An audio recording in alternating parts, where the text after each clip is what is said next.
Okay, today we will explain monotheistic religions and democracy.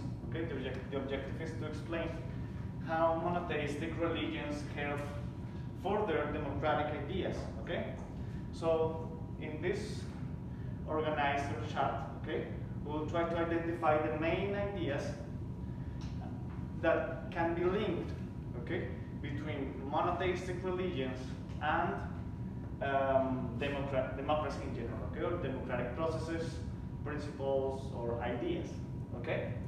Khaled will take notes on your ideas, okay. I will complement if I feel that we are missing something. So basically, you are the main characters today. Okay, you have to speak loud because we are recording, and that's it. Okay, so Judaism, Christianity, and Islam. What are the main contributions? Okay, Mark. Sorry, I was confused with your name. Mark, Judaism, Christianity, or Islam? What is Judaism? Okay, Judaism. Louder. Oh yeah, okay. So Judaism is basically a religion based on morality. So in one way or another, Judaism is basically about how people should act, basically the norm of how a citizen would act. Like they are a person who can practice whatever they want. They can as long as they're good, and follow the rules, they're good. Like they're basically a good citizen or a good person. Okay, so basically we have here Judaism is a religion based on morality, and that morality will guide the citizens' behavior. Yeah. Okay, so that morality will guide the citizens' behavior. Okay, what else? Yes, It's kind of similar to what Mark said. It says here that the Hebrews believed that God had given human beings moral freedom, the capacity to choose between good and evil, which is a concept of democracy, I think, where we can choose what to be and what not to be. Okay, basically the third idea, Khalid, will be that with the principles of this religion, people could identify what is good and what is bad, okay? Based on legal code, okay? You know? Clear? Yes, basically, how do you define, and we talked about this the last year, how do you define what is good or what is bad? Basically, with a process of creation of values. Remember the values, okay? Were basically those things that we consider that are good or bad. And of course, this type of things that are absolutely connected to morality are one of the principles of religions, and when you see that principle is used in democracy too, no? You know if this is good or bad for citizens, for the people next to you, basically, okay? Something more about Judaism. If you want to pass to another religion, or if you want to complement Judaism, it's okay. Okay, new voices. Something? Okay, it's not a problem. Okay, you again. I feel like Judaism is kind of like a government, because like a government, it has a written code of laws, and that's what they base most of their religion on, which is the Ten Commandments. Okay, yes, that is true. With the Ten Commandments, basically what we have is the basic structure of legal codes, okay, that will be followed by Christianity, okay, and that is a question that I have for Muslims. If you have true the 10 commandments, do you have it true in your holy book, in the Quran? It's the story. You know what I mean, no? Moses and the 10. Yeah. The 10 rules. Is that in your religion too? It's part of us. Like stories of the prophet, like stories is to. Yeah, it is there. Okay, so we have that information in Judaism, Christianity, and Islam. But of course, the first were the Jews. Okay, So how will you write that? Because Halid needs to write it. Yes. Simple, very short. They were the first people to write a legal code that would set the basis for the rest of the religions. Simplify it. Okay, They wrote a legal code based on their religion. Okay, based on Their religion. okay, we can write it. Yes, okay. then Yes, you have it here now. In fact, there is yes, the Ten Commandments. Okay. There is like a little chart in your book that explains the Ten Commandments. No.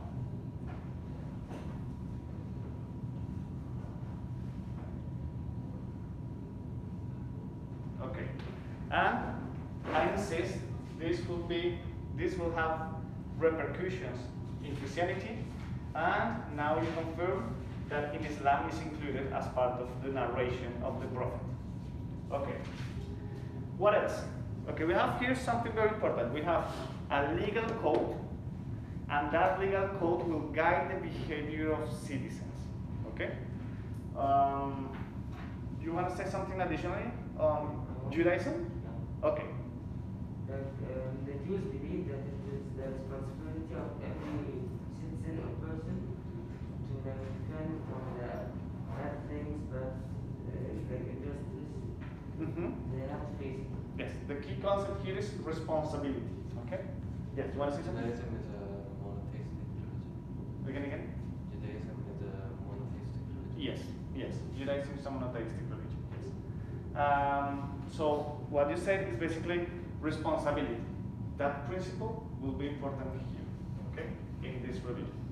Okay, we could have a discussion about if Jews follow these principles, if Christians follow these principles, if Muslims follow those principles. Okay, that is the daily life, the way you as an individual are in contact with your religion, but the basic ideas, the general ideas included in the holy books, okay, Torah, Bible, and Quran, okay, will be explained in this class.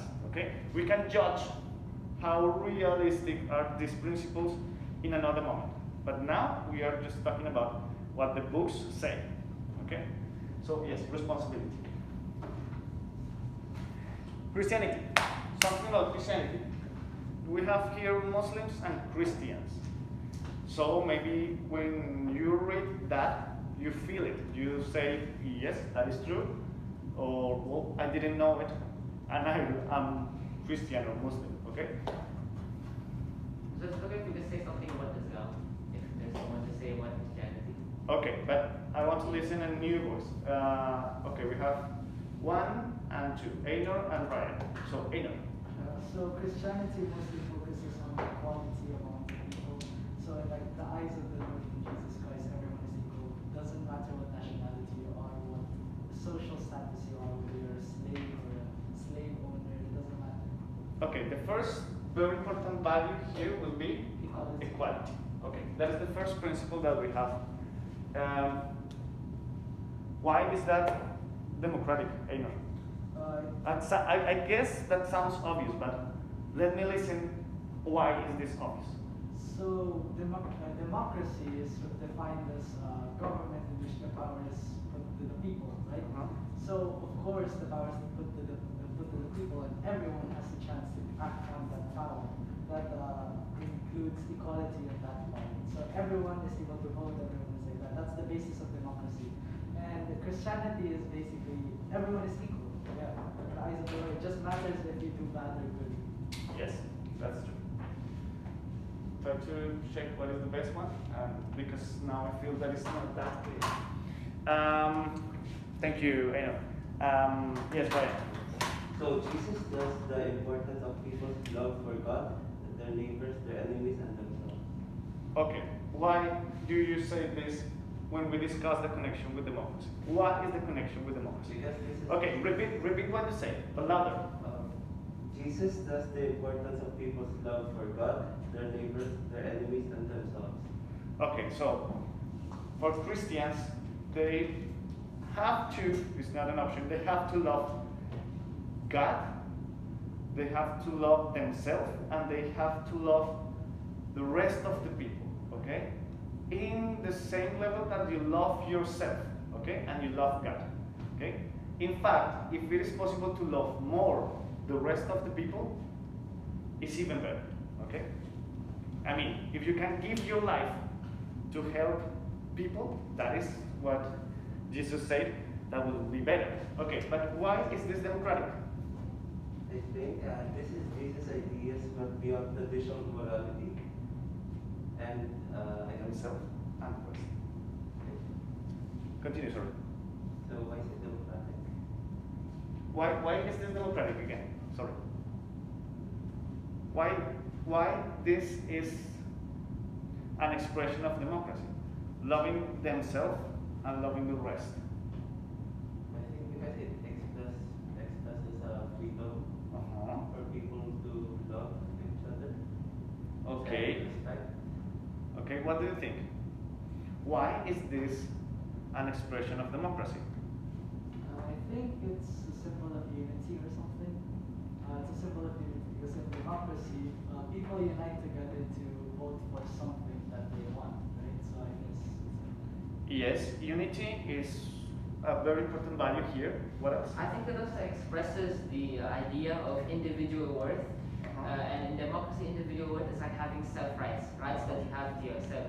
Yes. And loving everyone around you and yourself is a part of that. Yes, basically what we have here is like Christians following the principle of responsibility, okay, and fraternity. You will find something absolutely interesting, is that this idea of loving the rest of the people, and as you say, including enemies, that is true, will be part, but in this case, the French Revolution will include, or will use 3 words to define the revolution, okay? Liberté, égalité, fraternité. Fraternity is part of this, okay, or brotherhood, okay? That is part of the principles of this revolution that was a republican revolution, a democratic revolution. Violent, and we will analyze how good was that revolution. But anyway, was one of the first attempts to get democracy in the modern Europe, okay? And that is important because they consider that they have to protect and help, okay, the rest of us, okay? We can protect the people with our behavior, with our responsibility, and in fact, we create legal codes to defend the people, to protect the people, okay? Something more that you read and you say, maybe this? I will ask you here, so prepare your answer for this, because you are an expert on this topic, okay? I guess, I hope. What else? Christianity. Something more?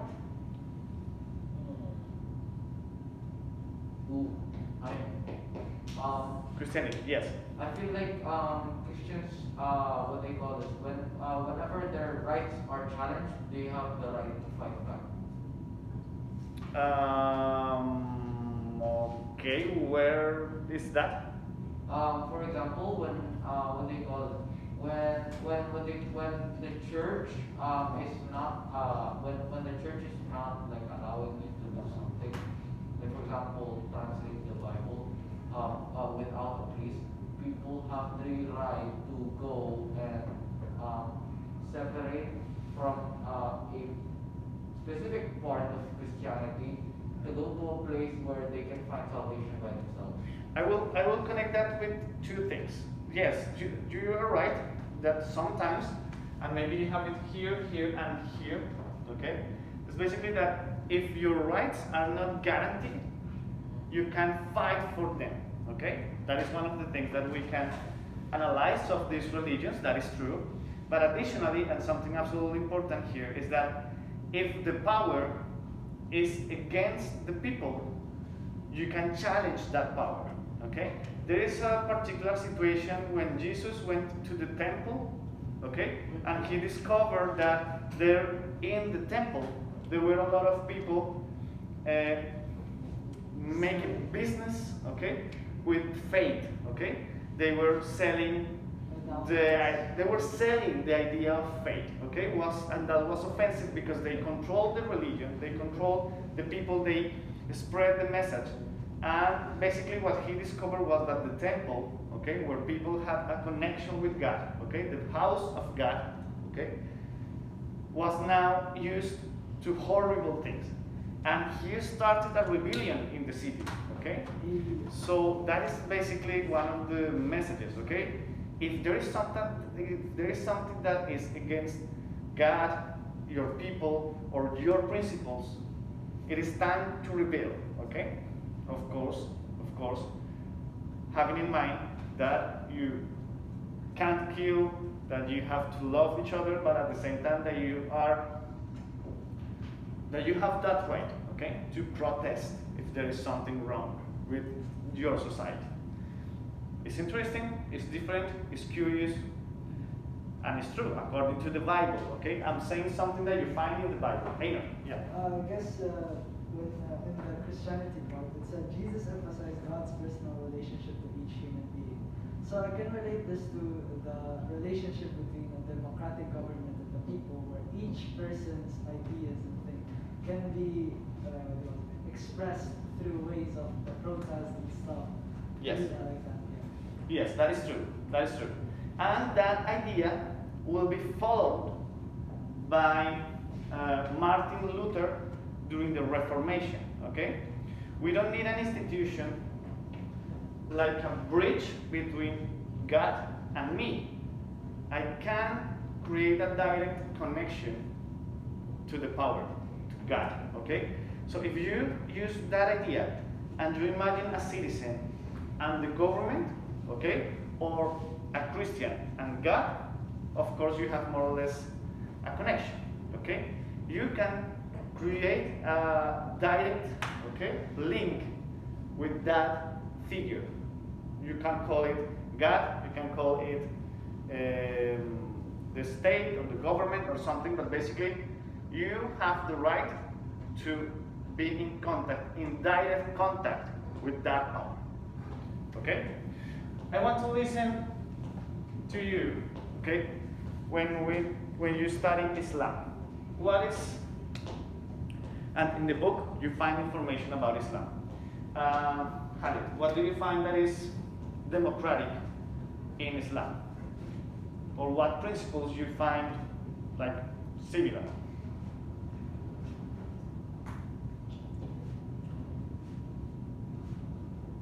You want to listen first? Yeah. Another student? Okay. Marwan. Okay, so as it states here in the book, that it emphasized in Quran the dignity of all human beings and the brotherhood between all of them. And this relates to democracy, like the idea of unity and the idea of the importance of each person and any Okay, so basically one of the first things is the idea of unity and the idea of community. Okay? Community and unity will be important here. Okay? So this is important, okay? Because democracy has like two aspects, okay, or two phases. Individuals that exercise the power, but at the same time a community, okay, that like living together, fighting, believing together, will transform their daily life, okay, and will fight for what is fair for them, okay, will fight for justice, okay. Yes. Wait. Sorry. Alif, you want to say something more? I'm just going to say what he said again, but then I have 2 points. The first point being that since Islam is a monotheistic religion, it also taught people about equality and the individual worth, which is another concept of rights. And the second one is what Marwan said already. It's that a belief in the bond of the community and unity of all the people is led to the tolerance of different groups within the communities. And we have to tolerate, for example, other religions, like Jews, Christians, etc. like that. That is important. That is absolutely important. Tolerance of other religions, tolerance of other groups. Basically, you have to tolerate everyone. They can think different, they can be different, they can come from different groups, different societies or something. Anyway, tolerance is a very important concept. Yes? And also, like Christianity, like a government, it kind of has a person that manages the religion, like a caliph or a pope. And there are people under him who can, what they call it, who can manage that person's power, like the bishops or the abbots, right? So I feel like it connects to democracy. We have a way of splitting the power and how those lowercase positions can control the power of the caliph/pope. Okay. So basically we have here a very important concept that is authority. Okay? The authority and division of power that are here in this religion, in Islam. Okay? Muslims understand the need of an authority to guide the people, okay, to guide that community that we already said. And at the same time, we understand that there are different rules, okay, and different roles. And in that way, we can divide the roles and power, okay? Clear at this point? Yes, something more. I want to add another point, but outside of the text. Yeah. Like, there is a statement in the Quran that says, I have a religion and you have a religion. And this relates to democracy. Like the idea of respecting the other's opinions, and each person has his own idea. Okay. So we have respect. Okay, tolerance and respect. That is another, only right, respect. That word is enough. Yes, respect is, no, I won't say it. You tell me. Ryan, why respect is democracy? Why do you think, what do you think when I say that respect and democracy are connected? Because you're taking into consideration that you're respecting the people's thoughts and their opinions and their actions. And yeah, I think that's democratic. Yes. That's right. Since freedom of speech and freedom of press is part of democracy, respecting other people's beliefs is part of that freedom. Yes, exactly. Saying that I believe in Allah and Muhammad, or saying that I believe in God and Jesus, or saying that I believe in God and Torah, okay, is something that represents my freedom of speech, okay? I can say it. And if you respect that, well, you are basically exercising democracy, okay? And, as you say, tolerance and respect as very serious and important principles in this religion, in Islam, will be, of course, a connection with democracy. So, to finish, okay, Khalid, what do we have here? Just to summarize, try to explain us our results. Yes. In Islam, Everything. Very fast, don't worry. Very fast. here we are comparing three religions, Judaism, Christianity, and Islam. So in Judaism, it's a religion based on morality, and people can identify what is good and bad based on a legal code. And Judaism also wrote a legal code based on the religion.